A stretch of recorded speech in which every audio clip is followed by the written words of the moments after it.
இந்த போர் முடிந்த சூழ்நிலையில் இந்த விடுதலை புலிகளோட அந்த துப்பாக்கிகள் மௌனித்த பிறகு வந்து இந்த இலங்கை தமிழர்களிடையே வந்து அந்த இயல்பாக வந்து அவர்களுடைய ஒற்றுமை வந்து நல்லா ஆயிருக்கணும். ஆனால் அது முரணாக வந்து அவர்களுடைய பிரிவினை அதிகமானதுக்கு என்ன காரணம்? அரசியல் ரீதியாக இப்போ வந்து ஒரு இக்கட்டான சூழ்நிலையில் ஒரு நெருக்கடியான சூழ்நிலையில் ஒரு காமனாக வந்து எல்லாத்துக்கும் வந்து லாஜிக் வந்து என்னன்னா பாதிக்கப்பட்டவங்க எல்லாம் ஒன்றா சேர்ந்துருவாங்க.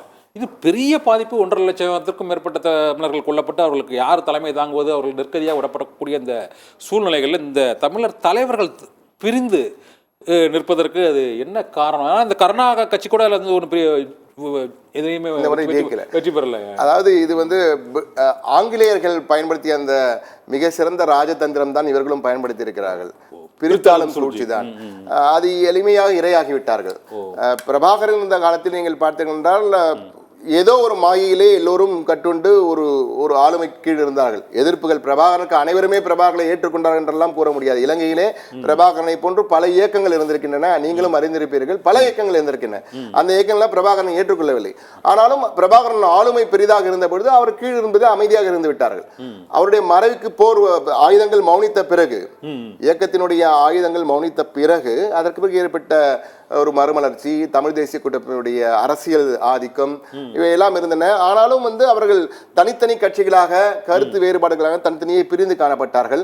அவர்களை ஒன்றிணைக்கும் முயற்சியிலே சம்பந்தன் போன்ற தலைவர்கள் ஒரு எப்படியோ பேசி ஓரளவு ஒருங்கிணைத்து வந்தார்கள். ஆனால் தற்போது சம்பந்தன் மறைந்து விட்டார். தற்போது ஒற்றுமை இல்லை.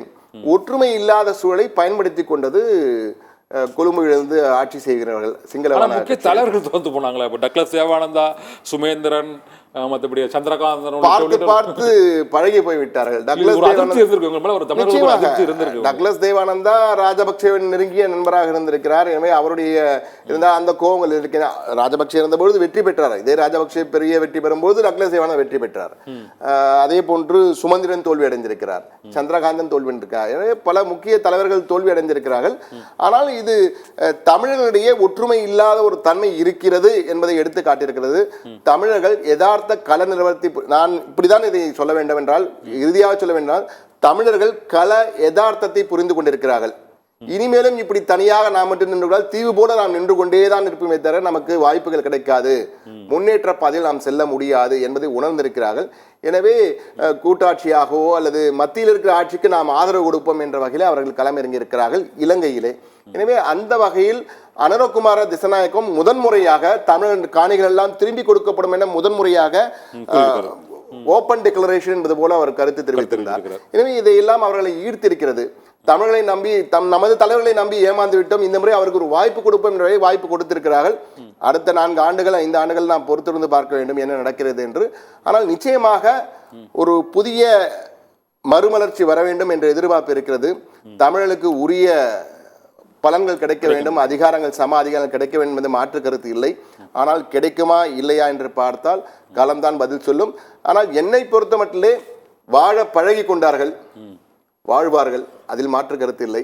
ஆனால் சம அதிகாரங்கள் எல்லாம் கிடைக்குமா என்றால் நிச்சயமாக காணல் நீராகத்தான் நான் பார்க்கிறேன். கடைசியாக ஒரே ஒரு கேள்வி.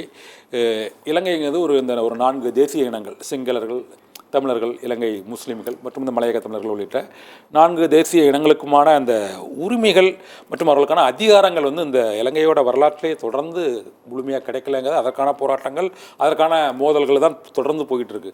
இது இப்போ ஒரு இளம் தலைவர், ஒரு இடதுசாரி பின்னணி உள்ள தலைவர், நீங்கள் சொன்ன மாதிரி அது ஒரு தீவிரவாத போக்கில் இருந்து ஒரு ஜனநாயக பாதைக்கு திரும்பி இருக்கிறார். சர்வதேச அளவில் மிகுந்த பெரிய அளவில் தொடர்புகள் இல்லாத ஒரு சூழ்நிலையில் இந்த தீவுக்குள் தீவாக இருக்கக்கூடிய அந்த பிரச்சனைகளுக்கு அந்த மக்கள் தீவுக்குள்ள 100 தீவு மாதிரி அந்த மக்கள் குவிந்து அவங்களோட உரிமைகளுக்காக போராடி கொண்டிருக்கிறார்கள்.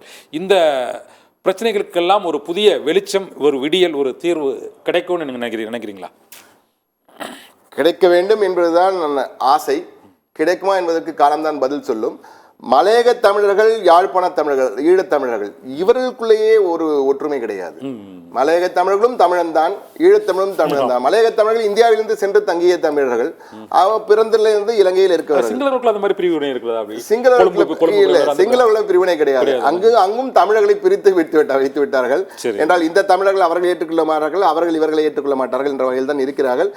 ஒற்றுமையாக இருக்க வேண்டும். நீங்கள் கூறியது போல விடியல் பிறக்க வேண்டும். விடியல் வருமா என்பதை காலம்தான் பதில் சொல்லுங்கள்.